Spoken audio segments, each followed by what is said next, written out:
Ito, yun. Tama ko sa kalabog ng aking rinig. Kita ko si inay. Duguan at nakandusan. Gusto lang mga tupa ang kanyang mukha habang naglalaway sa isipan. Ang dati ng kagamitan.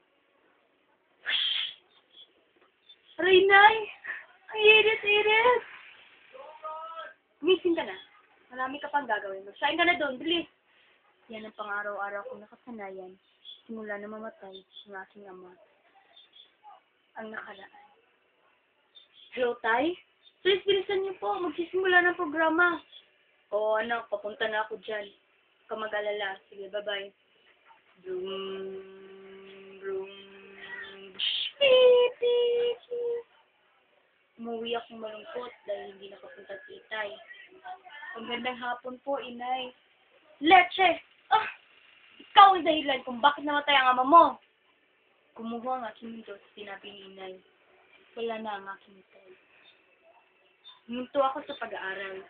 Simula noon, ako na ang gumagawa ng lahat ng mga gawain. Ako ang nasisisi. Ako ang nakikita. Ako! Ako ang laging may kasalanan.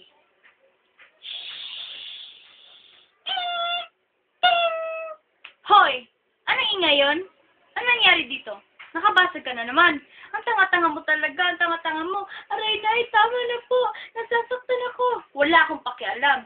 Ikaw na nga ang malas dito. Hindi mo pa magawa ng tama ang mga gawain mo.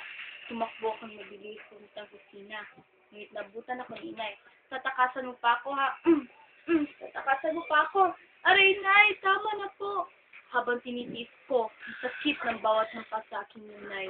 Nahawakan ko ang isang matulis sa bagay sa aking gurong. Lagi na lang ako. Lagi na lang ako. Lagi na lang ako.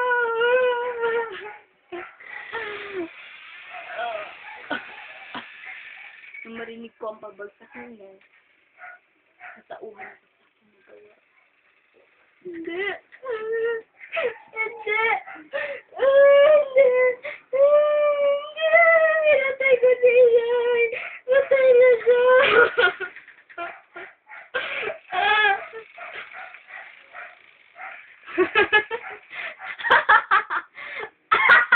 Patay na si Inay.